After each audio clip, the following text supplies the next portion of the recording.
Ivor Robson passed away. The golf world fell silent on September 20th, 2023, the day we lost Ivor.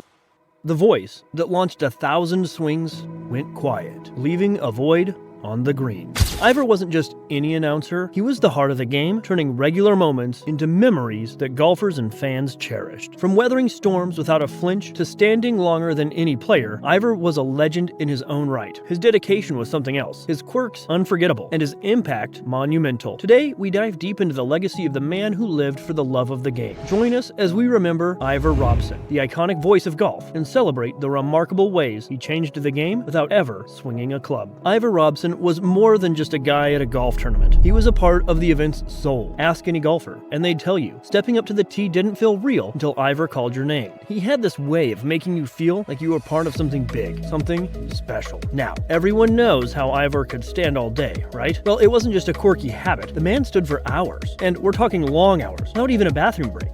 Crazy, right? But that was Ivor for you. During the 2006 Open, he was on his feet for a whopping 48 hours across 4 days. No chair, no breaks, just Ivor and his unwavering love for the game. And let's talk about dedication. Remember the 1985 Open? The rain was relentless, but there was Ivor, soaked but never once losing his spark. That's the stuff of legends are made of. He didn't care if it was raining cats and dogs, his post was his home. But it wasn't all about toughing it out. Ivor had his funny ways that made him. He never sat down during announcing because he thought it messed with his voice, and he didn't drink water until his day was done, thinking it would throw him off his game. Who does that? Ivor did. And people loved him for it. Players, rookies, and big shots all felt it. When Ivor called your name, it was like a stamp of approval. A "you've made it" moment. It didn't matter if it was your first time or if you were a seasoned pro. That feeling was real for everyone. So, what was it about Ivor's style that caught everyone's ears? It was that sing-song way he had of saying things. Like, he was chatting with an old friend and not just reading names off a list. He'd stretch that last syllable, making even the most common names sound like they belonged to superstars. And it wasn't just what he said, it was how he said it. With Ivor, every name had its melody,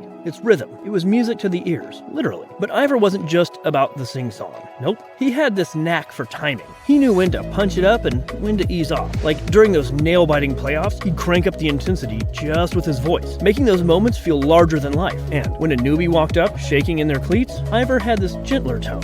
Almost like he was saying, "You got this, kid." Remember when Greg Norman made his comeback in '93? The crowd was buzzing. The tension you could cut with a knife. Then out comes Ivor's voice. Cool as a breeze. On the tee, Greg Norman. Just like that, the place erupted. He didn't just announce the moment, he was part of it. Or how about when a young Tiger Woods first stepped onto the scene? Ivor didn't skip a beat, welcoming the soon-to-be legend like he did with everyone, making an ordinary moment feel like history in the making.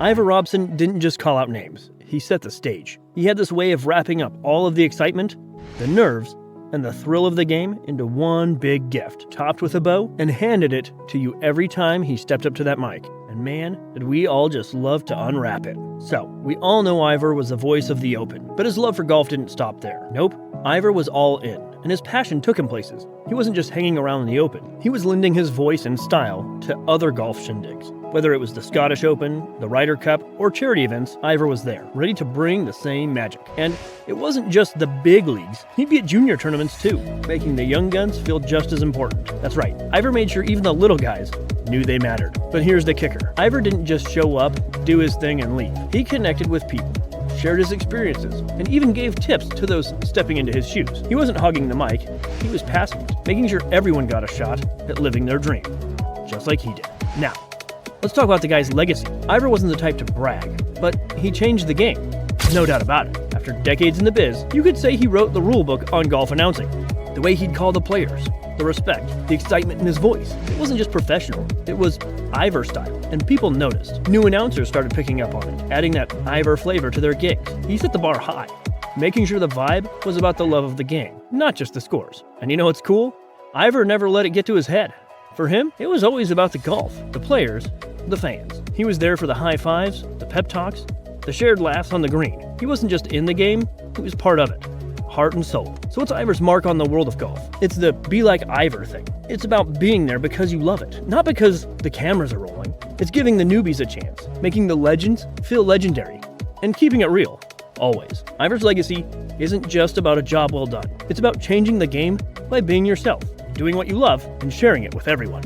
When the news broke that Ivor Robson had passed away, it wasn't just a loss, it felt like the end of an era in the golfing world. The reactions poured in, and man, you could feel the respect and love people had for Ivor. Big names in golf didn't hold back their emotions. We saw heartfelt posts on social media, videos of golfers sharing their favorite Ivor moments. Rory McIlroy tweeted about how Ivor used to mispronounce his name during his rookie years. Instead of correcting him, Rory cherished it as a personal badge of honor. Then there was Phil Mickelson, who shared a touching video, eyes glistening, talking about the man